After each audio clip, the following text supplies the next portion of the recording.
Magnetic ક્ષેત્ર તમે જોઈ રહ્યા છો, ઉલટો ચારીમાં તમને ગાડી ખેંચીને લઈ આવી રહી છે. કારણ કે બધી જગ્યા ઉપર તમે જોશો કે ઢાર ઓલી સાઈડ દેખાઈ રહ્યું છે આપણને, ગાડી આ બાજુ ખેંચીને આવી રહી છે. જો मैग्नेटिक क्षेत्र है.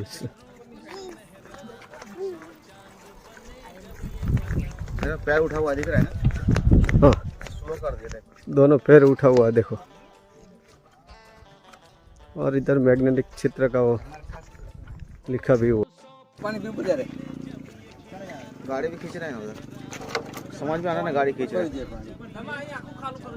हाँ, यहाँ से खींच रहा है लेकिन ये गाड़ी भी खींच रहा है, यहाँ से लो जा रहा है. पीछे भी जाओ, पीछे भी जाओ ना. और